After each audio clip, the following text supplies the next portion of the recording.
নমস্কার বন্ধুরা, এই সময় আমি আছি একটা কুঁদরি ক্ষেতের সামনে। এই কুঁদরি চাষ বর্তমান সময়ে কতটা যে লাভজনক একটা সবজি সেইটা আপনারা নিশ্চয়ই বাজারে গেলে বুঝতে পারেন।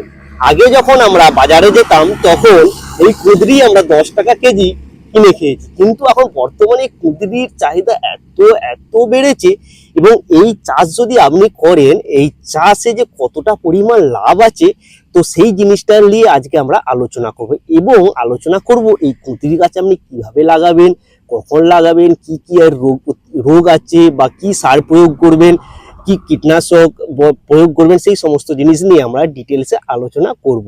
তবে তার আগে আপনি যদি আমার এই ইউটিউব চ্যানেলে প্রথম এসে থাকেন, অবশ্যই আমার এই চ্যানেলটি সাবস্ক্রাইব করবেন এবং ভিডিওগুলো ভালো লাগলে বন্ধুদের মধ্যে শেয়ার করবেন এবং লাইক করতে ভুলবেন না। চলুন তার আগে আমরা কুঁদরি গাছের একটু ভিডিও বা একটা ফটোগ্রাফি দেখে নিই, তারপর আমরা একটা একটা করে জিনিস আলোচনা করব।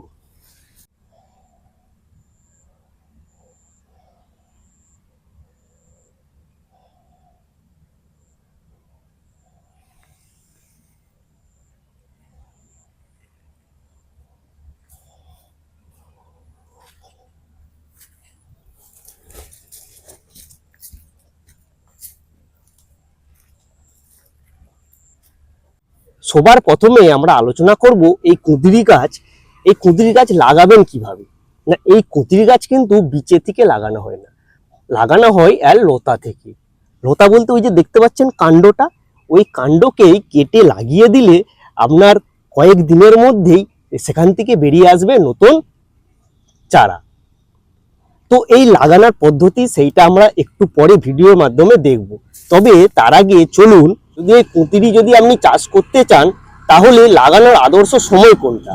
না, কুঁদরি যদি আপনি লাগাতে চান এই লতাগুলোকে বর্ষার ঠিক আগেই জ্যৈষ্ঠ মাসের দিক করে আপনি যদি আপনার ক্ষেতে লাগিয়ে দেন, তাহলে সেখান থেকে কুঁদরি গাছটা ধরবে এবং বর্ষার যখন আগমন হবে তখন বর্ষার জলে সুন্দর করে এর গোড়া থেকে নতুন কি হবে না চারা বেরোতে লাগবে।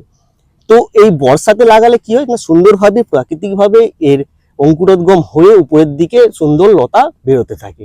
তাছাড়া যদি আপনি অন্য সময় লাগান তাহলে পরিচর্যাটা একটু আপনাকে ভালোভাবে করতে হবে। প্রথমে হচ্ছে আপনি যখন এটা লাগাবেন তখন হচ্ছে ওই যে ডাঁটাটা, যে যেমন ধরুন একটা, আমি কাটবো না এখন গাছটা, ধরুন এই একটা গিট, এই একটা গিট আর এই একটা গিট, এরকম 3টে গিট আছে। এই 3টে গিটের মধ্যে আপনাকে এরকম কেটে নিতে হবে 2টো গিট দিয়ে, এই যে একটা গেট এখান পর্যন্ত এটা মাটিয়ে প্রবেশ করতে হবে, আর উপরে যে গিটটা এখানে থাকবে এখান থেকে নতুন কি হবে গাছের আগমন আপনারা দেখতে পাবেন। মোটামুটি 7 থেকে 10 দিনের মধ্যেই এই গিটের থেকে আবার নতুন চারা বাইরে বেরিয়ে আসবে। তাহলে এই চারা আপনি পাবেন কোথায়। না, এই চারা যারা এই কুঁদরি চাষ করেছে তাদের ওখান থেকে এই কুঁদরি গাছের যখন ফলন শেষ হয়ে আসবে তখন তারা এই গাছ কেটে ফেলে দেয়। তখন আপনি তাদের কাছ থেকে এই গাছের লতা বা গোড়া নিয়ে গিয়ে আপনি আপনার বাড়িতে বা আপনার ঘরের সামনে বা আপনি জমিতে রোপণ করতে পারেন, দিয়ে সেখান থেকে এই চারা বেরিয়ে আসবে। এবারে আসি এর হচ্ছে সার ব্যবস্থাপনা। সার তেমন কিছু লাগে না। এই মোটামুটি 6 থেকে 7 ফুট ছাড়া ছাড়া আপনাকে মাদা তৈরি করে করে আপনাকে এই কুঁদরি গাছ লাগাতে হয়। যখন আপনি লাগাবেন তখন অবশ্যই এই কুঁদরি গাছটাকে কোনো একটা ছত্রাকনাশকে ডুবিয়ে শুকনো করে তারপর আপনি মাদাতে লাগাবেন। মাদায় লাগানোর পরে চারদিক দিয়ে, যেমন আমরা লাউ গাছে টাউ গাছে চারদিক দিয়ে সার দিই, তখন অল্প করে আপনাকে কি করতে হবে না, গোবর সার বা ভার্মি কম্পোস্ট এবং তার সঙ্গে কিছু ফসফেট জাতীয় সার দিয়ে আপনি লাগিয়ে দিলেন। যখন গাছগুলো এরকম এরকম করে ডগা বেরোতে থাকবে তখন প্রথম যে সারটা আপনি প্রয়োগ করবেন সেখানে হচ্ছে ফসফেট আর ইউরিয়া সার দেবেন। তারপরে যখন এই গাছ বেরিয়ে মাচায় উঠে যাবে তখন হচ্ছে কি হবে না, আপনি দানাদার সার যে সমস্ত 10-26-26 বলুন, 16-16-16 বলুন, 13-35-13 বলুন, যে দানাদার সার আছে গোড়ার চারপাশে দিয়ে মাদার মতন করে দিয়ে আপনি লাগাবেন। তাহলে সুন্দর করে এই গাছগুলো উপরের দিকে উঠতে থাকবে। এরপরে আসি এই গাছে কি ছত্রাকের আক্রমণ হয়।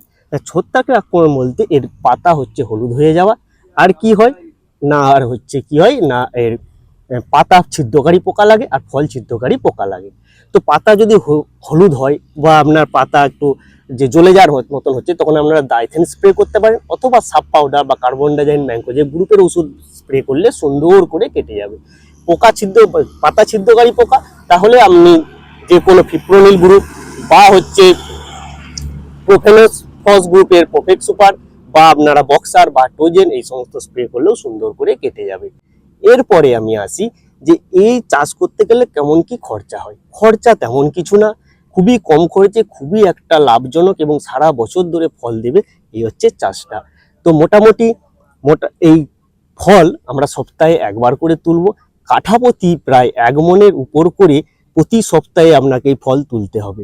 মানে বাজারে এতটাই এখন যে ডিমান্ড এবং এতটা বেশি মানে ফলন দেয়, আপনি তুলতে পারবেন না, তুলে শেষ করতে পারবেন না, প্রতি সপ্তাহে এত ফলন দেবে এবং এতটাই মুনাফা এবং এতটাই উপার্জন আপনি বাড়িতে আনতে পারবেন। একবার চাষটা করে দেখুন। চলুন আমরা ভিতরে কিভাবে এই গাছগুলো লাগাতে হয় এবং এর পাতার কি সমস্ত রোগ লাগে সেগুলো একটু দেখি।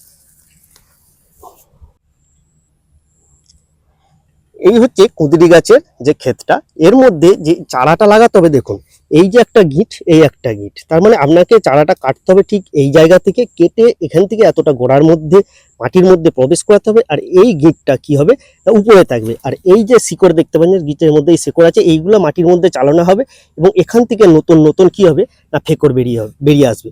এবার কেউ কি করে না এই দুটো গিঁটকে মাটিতে প্রবেশ করে একটা গিঁট রাখে, সেটা আপনার যেটা প্রয়োজন হবে আপনি করতে পারেন।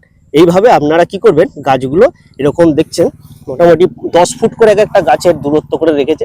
আর সারি থেকে সারি মোটামুটি 6 থেকে 7 ফুট করে আছে। আর এদিক থেকেও 10 ফুট করে এক একটা মোটামুটি ছেড়ে খুবই ছাড়া ছাড়া সুন্দরভাবে এই কৃষকটা লাগিয়েছে। দেখতেই পাচ্ছেন কত সুন্দর এখানে কুঁতিরি হয়েছে। কুঁতিরির যতগুলো ফুল আসবে ততগুলোতেই ফল ধরে এবং মাচা ভর্তি ফল ধরেছে। একবার দেখুন এইরকম ফুলের গোড়ায় কি হয়েছে না সুন্দর করে এই যে কুঁতিরি ধরেছে, পুরো মাচা ভর্তি, পুরো নিচের দিকে এত ফলন হয়েছে সুন্দর। দেখুন এই যে এখানে পোকা বলতে এই যে পাতাগুলো মোটামুটি ছিদ্র করে, এই একটা পাতার সমস্যা। আর পাতা এই যে হলুদ হয়ে যাওয়া, এটার একটা সমস্যা দেখতে পাওয়া যায়। মোটামুটি তার তেমন কুঁদরি গাছে তেমন কিছু রোগ বালাই আক্রমণ আমরা সাধারণত দেখতে পাই না। দেখতেই পাচ্ছেন সুন্দর করে ফলন হয়েছে। তার সঙ্গে সঙ্গে মাঝখানে একটা করে পেঁপে গাছ উপরে লাগিয়ে দিয়েছে, পেঁপে হচ্ছে, সিম হচ্ছে, পাশে ওল গাছ লাগিয়েছে। সুন্দর কৃষকটা একদম সুন্দরভাবে এই কুঁদরি গাছের চাষ করেছে।